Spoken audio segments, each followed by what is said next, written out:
I redid some of the waveforms on the Hummer yesterday when you guys left, just because we're trying to really get a handle on these intake compression or intake pulses that we saw, and to see if we can see valve issues on this engine.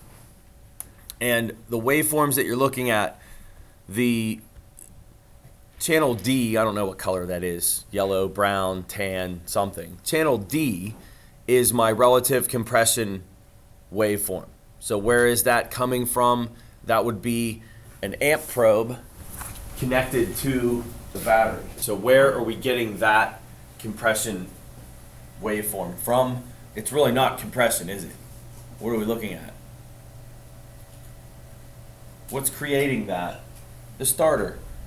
So amperage rises on that circuit when we approach top dead center to any cylinder. We're encountering forces in the combustion chamber. It's opposing piston movement. Amperage is going to rise, and each of these humps on the screen represent top dead center compression. When we started this case study, we had a Misfire trouble code. Misfire data showed number 4 cylinder, you guys remember? And then we narrowed in right away on a relative compression test. And I think you guys can see up here that that one is low, that one is low, right? How many cylinders do we have on this engine? 6, 5. 5. Oh, wait, yeah. It's a 5-cylinder. Do we have 5 humps between our low ones? Counting the low one? We do. So each of these represent a particular cylinder. The blue trace, something we added later, was the in-cylinder pressure of the number 4. And you can see that that blue trace corresponds exactly with our low hump in our relative compression waveform. So I think it's pretty neat to see that those guys pretty much line up. You know, we said the height, so I'm looking at the channel D, my 4th channel, looking at the height of the peak, we said represents roughly top dead center compression. The blue trace confirms that. And what we can do to maybe make that a little bit more clear is throw a little filter in there on channel D, and maybe that makes that a little bit more evident. That's pretty close, isn't it? So just to give you a little bit of confidence in this relative compression test and knowing where top dead center compression is, the peak of that hump is TDC. Questions? All right, blue trace is my cylinder pressure, in-cylinder pressure on the number 4. And you see that's our low one, and that's the one we're going to analyze here in a few. The green trace is what? This area right here. Just kind of looking in there. That green trace, if we look at the square wave, again, the turn off of that is where the coil is firing. Perspective on this, I have a coil and I have a transistor. This transistor goes to ground and then is being controlled by the PCM. What are we looking at right here? Where in this ignition coil circuit is this green square wave? It's this wire right here. The computer is controlling a transistor that's controlling ignition coil primary. When we turn the base on by applying a small voltage to the base, we allow flow through to ground. We have primary flow through this ignition coil. When we turn this base off, we stop current flow, we collapse the magnetic field, we make a spark. So where does the spark occur? Spark occurs when we turn this off. This is where spark occurs. And if you look at the picture, zoom back out, is that spark occurring very near top dead center? You're looking at that You see my cursor that's in here? This cursor right here. The trailing edge of that green square wave is where a spark occurs. Do you guys know that we can use this type of testing for timing that's off? An engine with a timing problem? That's what I was gonna ask if you could do that. Yes, we can. How? Well, we would simply put an in-cylinder pressure transducer in the cylinder and get this blue square wave, or this blue pressure wave, and then sync it with an ignition pattern. It's not what we're doing with this Hummer, though. You guys with me on that? Can you, Go ahead. like how you know the yellow one, you said that's for your starter? Yellow is my starter current on this, yes. And blue is the pressure. Blue is my in-cylinder pressure waveform. Let me get a shot of that. It's a WPS 500 pressure transducer set in the number 4 cylinder. Did you just hook that one up to verify what you thought with the other traces, like where top dead center was? Yeah, well, or was that the there- main one that you would have used? why did I do I think basically what you're asking me is, I have the starter current here showing me where top dead center is, and why did I use the pressure transducer as well? A couple reasons. One, in this particular case study, our Hummer, we're not worried about an ignition timing problem. So I'm not doing the same thing that I just showed you in that case study video. Completely separate approach to this vehicle. I'm just showing you what else we can do using these same tools in another situation. So why I have both in here is completely different than checking timing. I have both in here so I can see the other cylinder events, because what we're going to do, we're going to take this area, so where I have my cursors, and we're really going to break that down and see where our pressure pulses are on our system and try to interpret our valve issue. That's the whole point of doing this in the first place. If you guys remember, we have a known valve problem. We're trying to develop tests that will identify it. And I had some help from a friend of mine yesterday. You guys heard me talking with him on the phone too. And him and I have been going back and forth, and this is one of the things that he requested that I gave him, was the relative compression test along with all of this, so we could see the other cylinders and where they were. Does that make sense, Nicole? I mean, that's really why I have this in here. It was his request. So it wasn't needed to prove your theory in the first point. Okay, was this needed to prove my theory in the case study that I just showed you? Yeah. No. In this case study where we're doing it here, it was either or. For the valve issue. Oh, for the valve issue? Like, was that one needed? Because I thought you figured it out. That's all. Well, we did figure out we had a valve problem, but what we figured out was the leak down tester was the way we found it. And we really were having trouble identifying and interpreting the waveforms, and that's why we threw this relative compression one in here to help with that.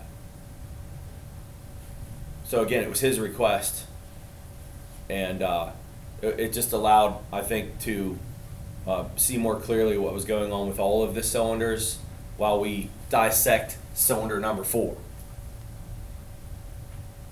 Remember, when we look at the intake manifold, and we're looking at intake manifold pressures, don't all of the cylinders contribute to that? If we're looking at manifold pressure, I'm looking at a map sensor or a pressure transducer in the intake, don't all of the cylinders contribute to what we see? Yeah, yes, the answer is yes, and that's why I think we throw that in there. Okay, so we got blue trace, we got, what color is that? We would want to call it orange? It's not orange. Brown, tan, gold, something like that. That yellowish looking. Channel D, that yellowish looking trace. We have those two. Morning, Lenny. We have those two down. All right, what's next? What's the green trace? Well, we did that one too, right? Green trace is what? My spark. And we can filter that one a little bit too. Oh, by the way, guess we need a shot of where I'm connected on that one. Just back probing the ignition coil. Can you guys see that? The green one? The green one. Back probing the ignition coil. The coil's unplugged. Why do I have the coil unplugged? I don't need the spark to occur. And having the coil out of the cylinder, right? We have our pressure transducer in the number 4. I wouldn't want that energy having nowhere to go. Unplug the coil, we can still see this pattern.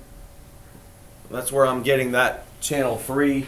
It's a little bit noisy. We can throw a filter in on that one too and kind of clean that up a little bit. This is the nice thing about the Pico is the software involved with after captures is so much better than any other scope that I've ever used. You know, we can really play around with this and manipulate it. Last one would be the red trace. We use the map sensor. And in some of the other captures that we did, we were using the map sensor previously, doing the same thing here. See, I'm connected right to the map sensor, but I'm using what? Look at the 2 leads. Why am I using the sensor ground instead of battery ground for this Better test? signal. Cleaner signal. Although the signal's pretty noisy still. You should have seen it when I was connected to battery ground. It was horrible. Red trace is what? Map sensor. Okay? Map sensor's a little noisy. We can also put a little filter in that. I was playing around with the different frequencies. I can change the frequencies of what we're filtering, and that's the one I chose to clean up that pattern. All right. So we have an issue here using the map sensor, and that's I need detail with this map. And if you remember what I was doing in some of the other areas, is I was kind of doing that, and then we were zooming into it even more so we can really see those pressure impulses in the intake. You guys understand what we're looking at right now? We're looking at a detailed signal on that map.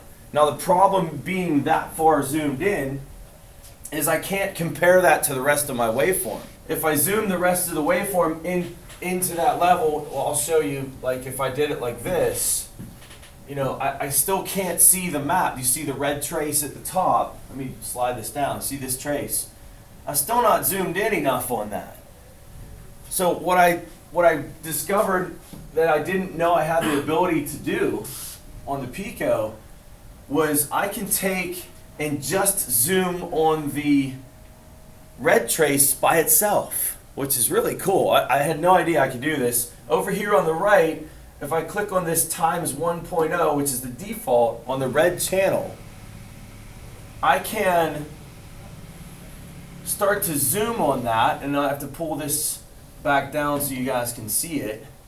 So I'm basically what I'm doing is I'm just zooming on the map sensor alone without zooming in the other channels.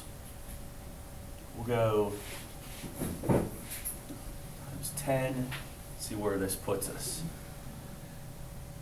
Getting better, isn't it? That's way cool. There's times 20, let's go, or the scale of 30. I don't know if it's not times 30, it's higher than that. I don't know if it's a percent. And I'm sure there's an easier way to pull the signal back into the screen. I just don't know what it is. There's so much about this scope that I don't know as I'm using it more and more. But that's pretty cool, isn't it?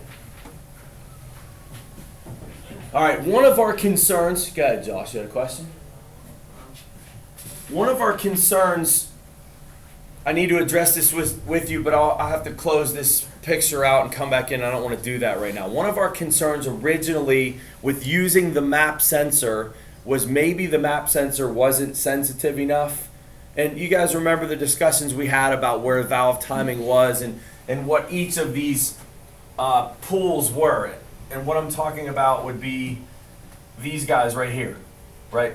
Remember we were trying to identify what cylinder was what, and that was the whole process we were going through electronically to find a valve issue using a map sensor, using the map sensor.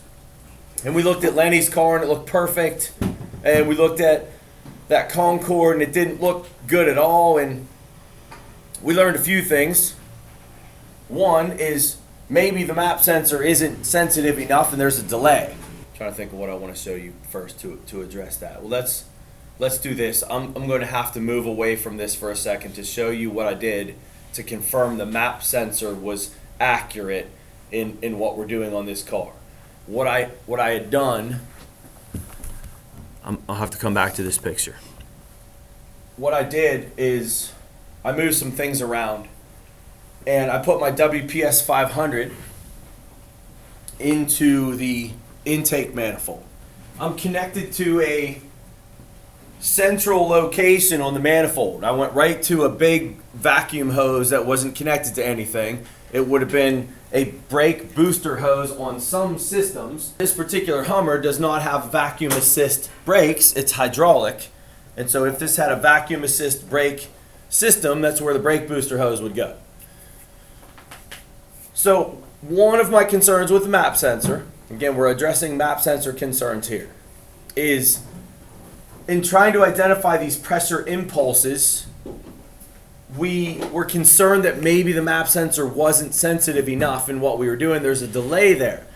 So what I did is I used the WPS on the intake and pulled it out of the cylinder, and I used a different transducer in the cylinder, which is this PV350, the red trace.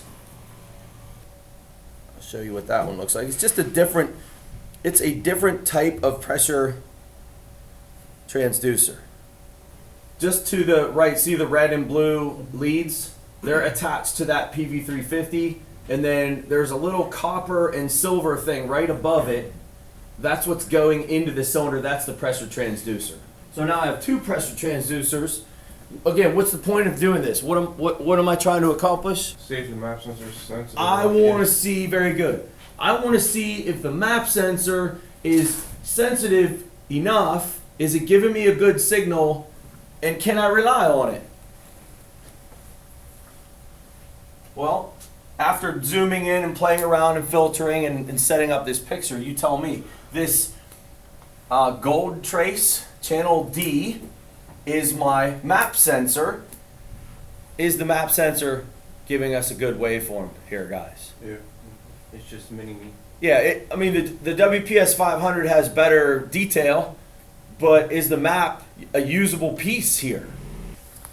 Let's stay with the map for a second. There's some other concerns. Manifold design. If I remember on the Concorde, this image, do you see the intake manifold design? What do we see on that car? A pretty well-defined split intake. You can clearly see each individual runner. And then what we can also see is we could see basically halves of the engine. And where's the map sensor? It's reading one half of that system. Do you remember what our signal looked like on that car? This is the image that we got off the map sensor on the Concorde. I think we can see three distinct ones repeating themselves over and over again. This is a 6-cylinder engine. Guys, this is a 6-cylinder engine. Why aren't we seeing 6 individual pockets? Where's the map sensor? Where's the intake? How is the intake manifold designed? The key with this now, in hindsight, as we start to develop this, we learn these things, and I learned this. This is new to me. I'm sharing it with you. Can't use the map sensor for the same thing we're using on the Hummer for because of intake manifold design. On this Concorde, if I wanted to see all of the intake pulses, I would have to be in a more centrally located area, and I would have to use my WPS 500 to see it. I cannot use the map sensor on this Concorde. We don't have a valve problem on this Concorde. It never came in for a running problem. We just used this car as a demo to see what it would look like because we were trying to interpret our waveforms. Does that make sense? Mm-hmm. So that's pretty cool, huh? We can use the map, right? But can we use it in all circumstances? No. On our Hummer, is the map a good signal? On the Hummer, it's good. Are there other things to consider when doing intake pressure analysis? The answer is yes, because we don't have one single valve open at a time.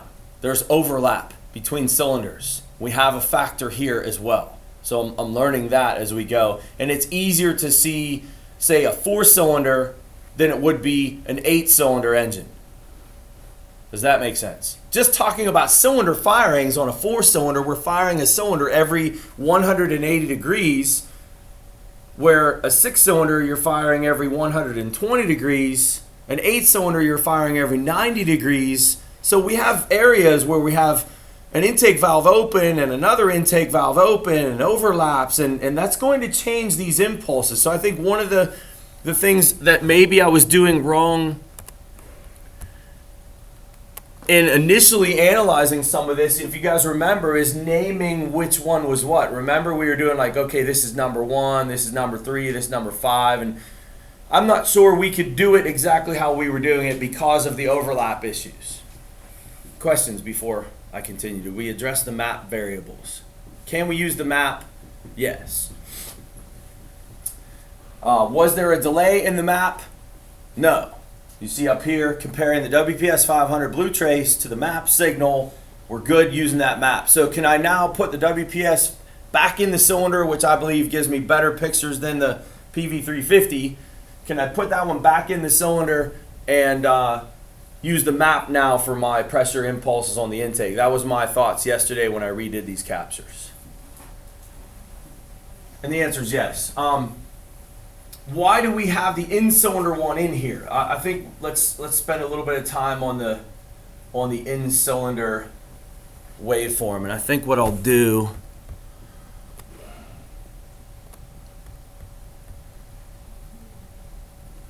let's do a running one.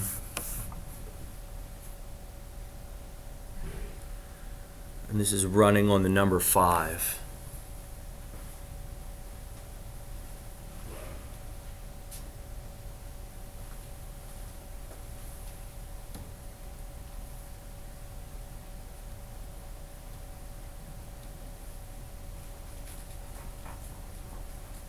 Just focus on this.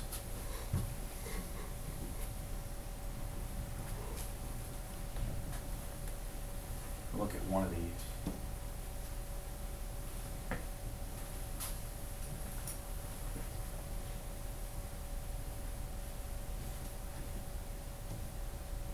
Trying to make this a little bit more user friendly. All right, I'm going to do the best I can with this. This PV350, it's a good transducer. It's just not as clear maybe as the WPS, but for what I want to show you here is just give you guys a little bit of what I know about in-cylinder pressure testing and what we can look at. Where did I just place my cursors at? Top dead center compression, and then top dead center compression of the same cylinder. Questions on that part? How many degrees of crank rotation are between my two humps here? 720. 720. Oh yeah. It's a 4-stroke, right? Intake, compression, power, exhaust. 4-stroke. So you saw some of this. I was doing cursors, and I was pulling in some of those, and we can pull a 0-degree cursor here. In fact, I can get rid of my other one. We'll just use my degree cursors now. So 0 there, and I need to see the top of that for a second. And we'll put our 720 here. Pretty close. Okay, so in this area we have all 4 strokes taking place. What we can also do with the Pico, throw in some partitions just to divide it up. And what I did is I put 180-degree cursors in here. It would be this cursor that shows up here and here and here. This is what? This line, this 0-degree, this is TDC compression, right? And then the 180 degrees of crankshaft rotation later, what is that? This line, this would be the 180 degree. What's this one? 360. What's this one? If my math is right, 540. What's this? 180. This is bottom dead center, isn't it? Just piston position. Then what's the 360 later is TDC again, but that's TDC what? Power. exhaust, right? Yeah, This is TDC compression. That's parent. TDC exhaust. 360 later. What's the 540 mark? Bottom dead center. Suck. And then back to TDC compression again. Within this waveform, and I bought a DVD. The guy's name is John Thornton. And if we get a chance, maybe we'll watch it. It's like 5 hours of material that has to do with interpreting these waveforms and things we can see in these waveforms. What we're looking for is valves openings and closings, and then pressures in the manifold, pressures in the exhaust manifold we can see within here. With practice, we can use these waveforms and we can identify timing problems, because if my cam timing's off, won't my valves open at different points? If my cam timing's off, or timing chain or timing belt is off, won't my valves open at different points than where they should be? Answer is yes. We should be able to see it. If my, let's say, the exhaust is plugged up. If my exhaust is plugged up, don't we have a restriction in the exhaust system? So we're going to have a pressure rise in the exhaust. We can see that. If we have leaking valves, we can see that. That's what we're looking for. We had trouble identifying that. So a lot of different things in here. Let's just talk about what's going on, at least at face value, so we can try to understand where I want to take you. And that would be this first event here is what we call this area in here. This is our power stroke. This is our what? Exhaust. This is intake, and this is compression.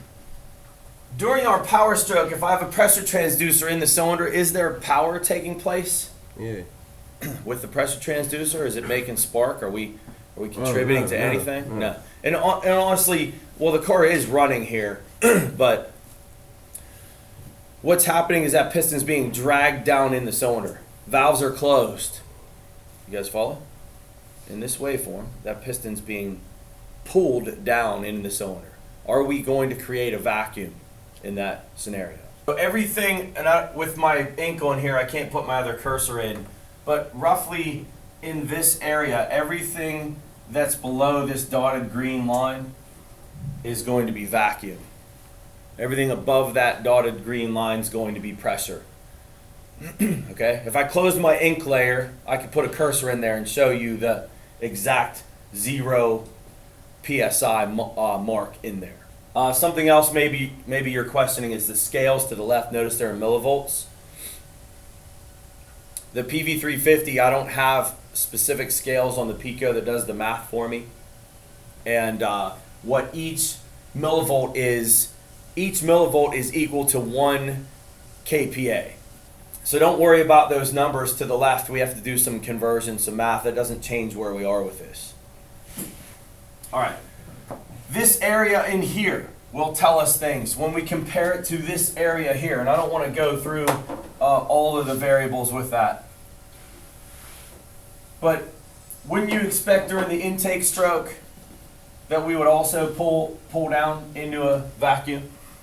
Yeah. During the expansion, we'll call this not a power stroke, we'll call it an expansion stroke, because we're pulling the piston down. There's no power there, and so the term expansion pocket, expansion stroke is used when we're talking about this area. We need this. Why? Because I found something in the Hummer that I missed, and it's going to be right here. We can see our valve leaking. I'm going to show it to you. But unless you have a foundation or a background with this, there's no way you're going to see it. And it's so subtle. What are we looking at here? Just so we're clear, this is not my number 4 cylinder. This is my number 5. Okay? This is my number 5. I'm only looking at the number 5. I'm looking at a known good cylinder just to show you guys like types of things we want to see. Okay, I was doing one the other day that I'm really angry at myself that I didn't just break out my pressure transducer and throw it in the cylinder. I had this Chevy Avalanche had a misfire, severe misfire, and ended up being on the whole half of the engine. Long story short, it ended up being a plugged cat on the one bank. If I would have put the pressure transducer in here, I would have seen a very high rise. I'm not sure exactly what it would have looked like in this area, but I promise you that my pressures during my exhaust event would have been very high. So think about this. The reason I didn't do this, well, first of all, I didn't think about it, but what I should have done, what I normally do is remove the upstream O2 and take a back pressure reading of the exhaust so I can see if my cat's plugged. But guess what? I should have done this. So I could have seen a restricted exhaust and the spark plug's right in front of my face. It would have taken me 2 minutes to do it. My next car with a restricted exhaust, I promise you I'm going to be doing this and shooting a video on it. It's a lot easier than crawling underneath a vehicle in a gravel parking lot and removing the O2 sensor. Just pull the spark plug out, put a pressure transducer in the cylinder, crank it over. It probably, in this case, we would need to run it because cranking wouldn't be enough volume to see it. It would have to be completely restricted. But I remember John Thornton in that DVD, that case study, that they had a exhaust manifold that was replaced and they never cut the hole for the runner on one particular cylinder. Imagine finding that in any other test that you know. It was a header type exhaust system. I think it was on an inline Jeep, inline 6, that one of the tubes, they never cut the hole to where it goes down to the collector. And so there was never exhaust flow out of one cylinder. You're not going to find that with a back pressure test. Well, we see it with an in-cylinder pressure test. That one sticks in my mind, that particular case study. How did they even run that cylinder? It didn't. It was a single cylinder misfire all the time that had every part known to man thrown at it. Crazy. You know, I think even to the point maybe the cylinder head was off of it because they thought it was a valve problem. Redid the cylinder head, put it back together, same misfire. Uh-oh. And it was in that exhaust area. So we can see that. Something else, remember we said this first 180 is our power, the second 180 is our exhaust, the third one would be intake, and then the fourth one would be compression. Right? So we're into a vacuum down in here. We talked about the expansion pocket. Can we identify where the exhaust valve opens? Supposedly you can, where as soon as we start to get a rise, about right there is where our exhaust valve opens. You have a degree cursor here. You have your 180 degree cursor here. You can put a cursor here and a cursor here and measure how many degrees before bottom dead center the exhaust valve opens. Compare that to a cam profile sheet and see if your timing is on by one measure. These are the potentials with this. And you can do the same thing with intake valve opening, intake valve closing, you know, IVO, intake valve opening, somewhere in that range. You know, this is the 360 mark. I don't know if it's just before, it might actually be just before top dead center. Remember that intake and exhaust valve overlap area? There's things we can see in there. Intake valve opening, intake valve closing, I don't know, it's somewhere. This is TDC, this is bottom dead center of the intake. I don't know when exactly we close that intake valve, but within all of this we can identify valving. All right, why did I do this one again? The reason that I did this, do you guys remember when we were trying to line up our dips in the intake? I wanted to figure out where my number 4 was, where the rest of them were, trying to find out where the valves were openings and closing, looking at the intake. And one of the things that had us going for a little bit was where the pulses were. And I'm going to zoom in on just the PV350, which will make this more evident. What you're going to start to see, now that you have an idea what we're looking for, we're cranking now, so we're not going to have as deep of an intake pocket. Would you agree? That when my intake valve opens cranking, it's not going to be the same kind of pull as with the car running. But can you see roughly where that intake valve's opening if I zoom in on this waveform? Knowing what we just went over? Wouldn't you agree with me that this intake valve opening is going to be, you know, somewhere right where my little cursor is, somewhere right there? That little dip in that would be intake valve opening. On what cylinder? The number 4. Where's the pressure transducer connected? 4. It's connected to the number 4. So now we're not relying on trying to synchronize our map or our intake pressures. We kind of know right where that intake valve's opening on the number 4 cylinder. Okay, we have a leaking intake valve. You guys understand that with an intake valve leaking, when the valve opens is not when we're going to see the problem. Because isn't the valve open and, quote, leaking when it's open? Yeah. So if you have a leaking intake valve, you're not going to see the problem in this area. Just as a little side note. But what we were looking at is when we were originally looking at the map, I expected to see, do you see how the map dip? So I'm really kind of looking at, I'm looking at this area here. I really expected to see this drop in the map be correspondent exactly with that intake valve opening. You see how it's off? Do you understand now our initial question going into this? I say mine and my friends, because I sent him this picture. He doesn't want me to mention his name, so I won't. That we were concerned that the map sensor may not have been sensitive enough, or the PV350 was delayed, or something was wrong here, just at face value. And then that's why we went back to this and we said what? No, that map's reliable, okay? So now, do I have you up to speed where I was from yesterday? No. Don't need to go to the newer waveforms to see the problem in this. We can see it in this waveform, and we'll just stay. We'll look at the PV350 because it's more detailed. Can we see the valve problem looking at my intake pressures on this Hummer? Again, we're not totally sure which dip is which. In other words, these guys, I'm not sure exactly what cylinder these are, and there's some complications involved because of valve overlap and things like that. But wouldn't you agree with me that if we put let's put our cursors in, and you know what, let's zoom in on this area one more time just to get an idea of what we're really looking at. I'll use my green turn off signal as my 0. That'll put me close enough. Would you guys agree? Cranking within a few degrees of top dead center. Is that going to put me?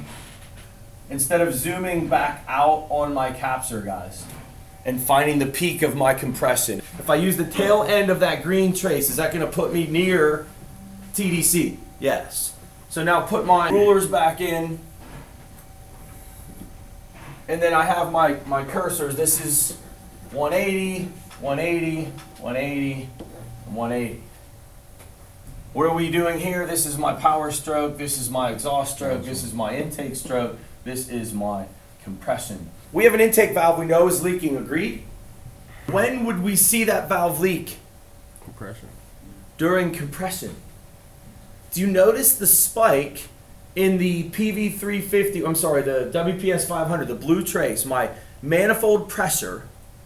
Can you see the spike in manifold pressure the exact time that piston is moving up on its compression stroke on the number 4 cylinder? We can see it. Yeah. Do you guys remember, I don't know if it was part 3, I think it was part 3, that we circled this. Do you remember we were analyzing these areas? Do you guys remember that discussion? Mm-hmm. We weren't really sure what we were looking at. We were trying to time all of this, and we were close, but we were off a little bit. And then I even, in that part 3, and I was just watching it yesterday, I even circled this one. And I said, hey, maybe that's my only good one. But guess what? That's not the good one. This is the bad one. There's your leak in the number 4 right there.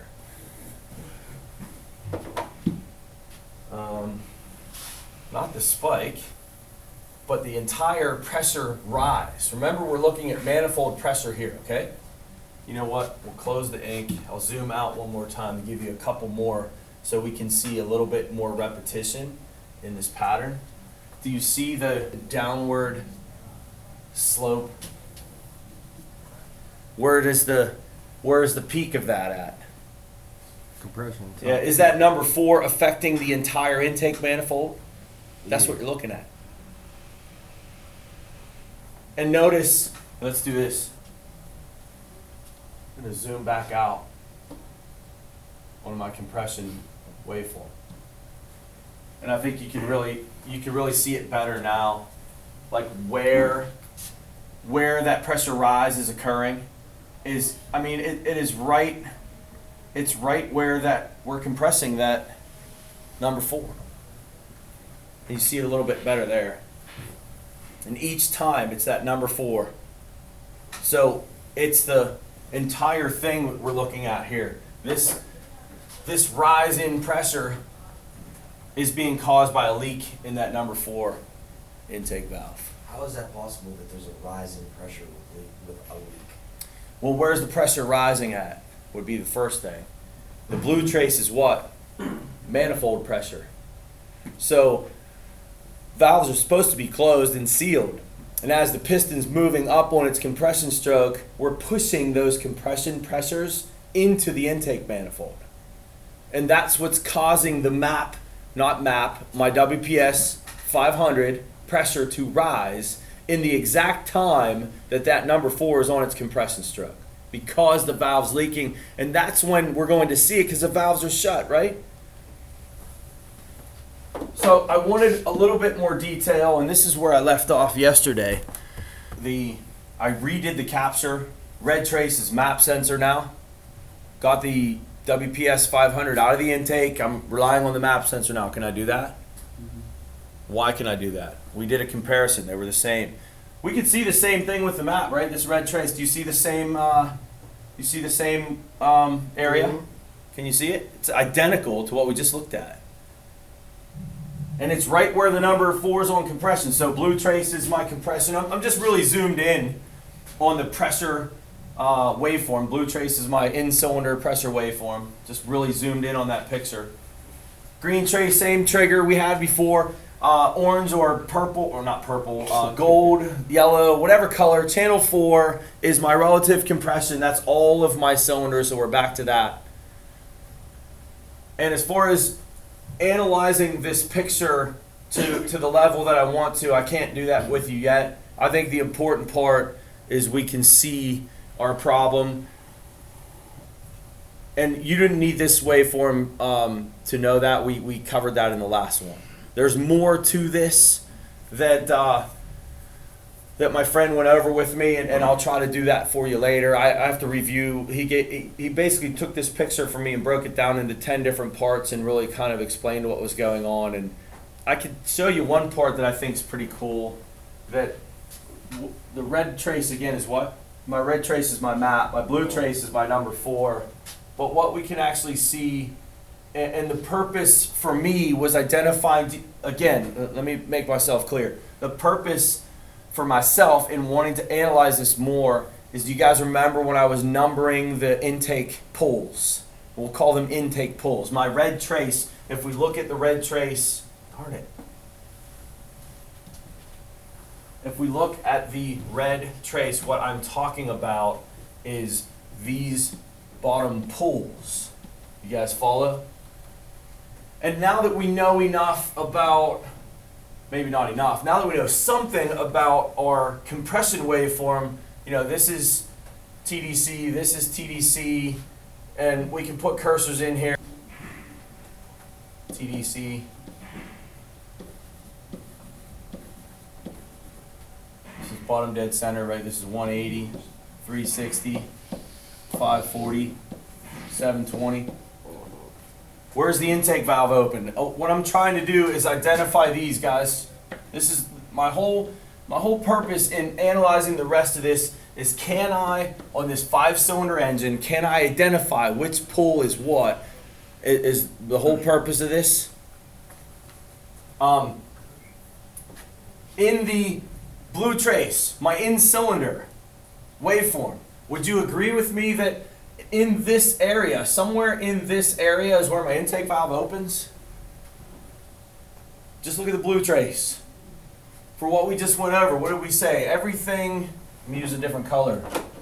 Everything basically below this line Vacuum. is what? Vacuum. Everything above that line is what? Pressure. So wouldn't that be roughly where the intake valve opens? My questions would be, why the delay in this pole? Is it this one or is it this one? And so my friend and I, we've been talking and we dissected this picture, and I'll get that for you later. What I was looking at that I thought was interesting is this area, and my friend pointed it out, so I'm not going to take credit for it. Do you see the red trace and the blue trace right there kind of mirror each other? Right here in this area. Do you see the oscillation in the red matches the oscillation in the blue? You guys see that? Yeah. So it's kind of cool. We can see events in the manifold that are going on when that intake valve opens. And these are the kind of things that we're going to be looking for. In other words, what I'm telling you, I think, with practice, is we could potentially see other valve problems on other cylinders when that intake valve opens. If that intake valve opens, I see other things going on in the manifold that I could potentially see. Now you talk about variables upon variables, but this is the beginnings of where I want to research this stuff more, and doing it with you guys is helping me. All right, we saw, and when I have that down, I mean, you guys probably won't have it, but I'll have this recorded, and when I break down those other 10 pictures my friend showed me, I'll pick this up from that point. So there'll be another video you guys will be able to watch. I don't know when I'm going to do it. I might end up waiting till the engine gets replaced and get some good waveforms. Maybe that would make it even better. So they put a new engine in. We're going to be putting a new engine in. Yeah. I want to show you one other area that I missed. My cranking compression on my Number 4. number 4. And see if you guys remember doing this. Watch. We go to tools, we go reference waveforms. Let me see what my last one was here first. Okay, good. My last reference waveform, you guys see my reference waveforms, my number 4? All right, so we'll pull in, we don't need the number 4 then, we need to pull in the number 5 cranking. And I may have saved this, I did save it in there already. So with the number 5, I'll show you tools, reference waveforms, uncheck mark that. What are we looking at right now? This is just the number 5, right? I'm going to pull in my number 4 next to the number 5. And when we dissected this running, do you guys remember, you were with me and we triggered it and we had the car running and we had those waveforms come right down over top of each other, and we said, no way we could see a problem in that waveform with it running, and we couldn't. Cranking showed us everything. Remember too, with the map sensor and our intake pressures, we did those running too, and we really couldn't see much. There was a lot of turbulence. But think about it, a valve leaking with higher RPM, isn't it not going to be shown as much because of time? There's a time factor. Cranking, and I mentioned this in the recording, but I didn't pay too much attention to it because I didn't know the significance of it. Can you see the expansion pocket's deeper on the number 4 than it is on the number 5? Yeah. It's very subtle, but you can see it. I mean, no question about it. If I zoom in, this is the first time I've done it to this level, but we'll kind of take a look at it. What we can do is, not that the numbers matter, but just to give you a perspective. If we go from just a pressure differential, we'll go from that line, kind of tough to do here on the smartboard. Say go from that line to, I'm just measuring the expansion pocket, and we're at 1 psi on this number 5, roughly 1.1, which is times 2 for vacuum, so About 2 inches of vacuum. Sounds reasonable for a cranking condition intake vacuum pull. Now that's not the intake side, that's that expansion pocket, but that's the number that's the number 5, and then this one's the number 4. It's more than double. All right. See if this makes sense. I mean, it made sense to me, but I'm not totally sure I can explain it. An intake valve that is leaking during this event. Well, let's think about the good cylinder. What are we doing? From this point here, somewhere in there we're top dead center, and then what's going on from that cursor to, say that cursor is we're dragging the piston down in the cylinder. The valves are closed, right? We have a charge in the cylinder already. Would you agree? Yeah. That the intake valve has opened. You have air and fuel in the cylinder, and now we're closing the valve and we're pushing it. But there's no fire that takes place with the transducer in the cylinder. So we have that, it's already charged. So when we drag the cylinder back down, we do create a negative pressure, you can see, in that number 5, but it's not much. Picture the same event with the leaking intake on the number 4.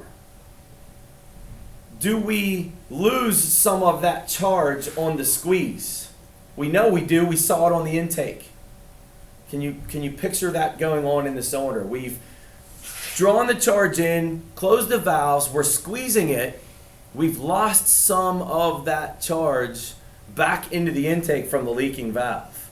So when the piston gets pulled down in the cylinder, valves are still closed, do we have more of a pull, more of a vacuum because of that leak? That's what we're seeing right here. It's so subtle though. Do you understand the level of detail that we're talking about? And we're talking about what? A 1.1 psi difference in the pocket. What pocket am I talking about? Let's put these next to each other so you can see that is drawing deeper. At number 4, I think it's more evident right there. Is the number 4 drawing deeper? Do we have a deeper expansion pocket on the number 4? Yes, we do. Why? Because the valve's leaking. Is it opening sooner too or something? What's that? Is it opening faster too? Or what is that in the front? Like they're not lined up perfectly? Oh, good question. They're not lined up perfectly because my RPM's different. Oh. And this is another variable when you're doing this kind of stuff is your RPM identical? This is where my friend was saying sometimes he likes to put 2 pressure transducers in at the same time. Just so you can run it. So his RPM is identical for both comparisons. And that's another variable when you're doing this is your RPM the same? You guys saw it when we were running this thing where we had to match that RPM to get these to line up. Now this is cranking and I couldn't do that. I didn't want to crank the engine that long to line up the exact same RPM. So good question. You can see that in this capture that we are definitely, rising first with the number 4 than we are on the number 5, and the simple answer for that is an RPM difference. But man, did I know going into this that I should be looking in that area? Okay, so if that's the case, let me show you one more. Isn't this fun? I think it's fun. It's cool. It's getting there. To what we can do with this, it's amazing. All right, number 5 at idle. Oh no, the one that we took, I marked as reference. Number 5 idle versus number 4 reference. This is the one that we did together where we cranked, or we had the car running, and then you guys remember we matched our time frames in here. We matched our RPM as best we could. We matched the RPM, and we are off still a little bit, aren't we? All right, but pretty close. Are you going to see a difference in these guys? We do see a difference in peak compression. Why? Why is our peak compression different? Now we picked that out from the get-go. We knew our peak compression was different. We saw that on our relative compression test, didn't we? Step one, first attack of this vehicle, relative compression test is where we went. We identified number 4 had lower compression. We can see it here, lower peak. Why is the peak lower? Because the intake valve's leaking on the compression stroke. We're not going to hit the same peak. But that's all we see in here, I think. I don't think you can see anything else in this waveform. At least, I'm probably wrong in saying that. I should just back up and say, nope. There's probably a lot more in this waveform. I just don't know what to look at yet. And I just gave you an example of how detailed you can get with these on the cranking one, that we saw a difference in the expansion pocket suggested a valve sealing problem. Are you guys following what I'm getting at here? You should be a little bit excited. I'm excited that I have this kind of ability. And was it worth this morning to do this than our normal thing? And the answer is yes. You're saying no? Oh no, I'm just kind of tapping. You're tapping your foot with your. You look like you're shaking your head now. I was gonna tell, get out there. Get out of my classroom. He's gonna think I'm saying no. But I just noticed my head was going like that. This was worth doing rather than our normal, where we should be for lecture. Why? Because this is where we need to be. You know, we have engine mechanical problems. The leak down test, I know, was the tool, but is that always going to be the tool? You guys need to have the perspective that some of these cylinders you can't get to. You can't get to them to do the leak down test. Can we pull the intake vacuum and take a look at the valving with intake vacuum and maybe see a problem? Are we still going to have to get into this cylinder though on some of this? And the answer is yes. So I know the old school test is good. To develop this, I think is phenomenal. And I'm far from being where I need to be with this. I think I need about 1,000 more captures of different vehicles. But I'm excited about it. I'll just leave you with this. This is more of a, hey, check out this Picoscope and what it can do. Here's the pattern, right? We can see all kind of cool stuff. We see the relative compression in there. We see the low hump on the number 4. We're in cylinder, and then we're looking at the map sensor, and I pulled the map sensor back in because I was comfortable that the map was accurate. Oh, and by the way, we believe that that is the intake pull for the number 4, not the one before. And when I dissect this later, I'll try to figure out and explain that to you. But that's the one we think the pull is on the number 4. This capture, what did this look like when I took it?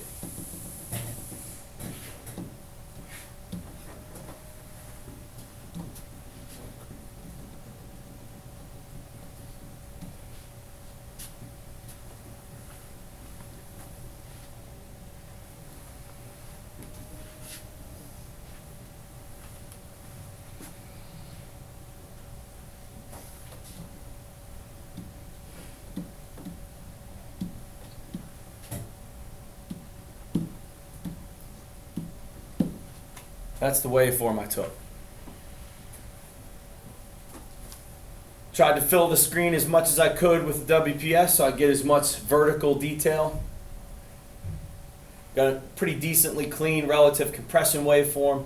Looking at my map on a 5-volt scale, knowing it's a pressure sensor and its range, I got to be on 5 volt to see it. And then my green trace is nothing more than, I don't need great detail for that, that's just my trigger signal. That's what it looked like when I took it yesterday. And you saw, after putting all of those filters in and zooming on those, this is what it looked like after playing around with it. That's pretty cool.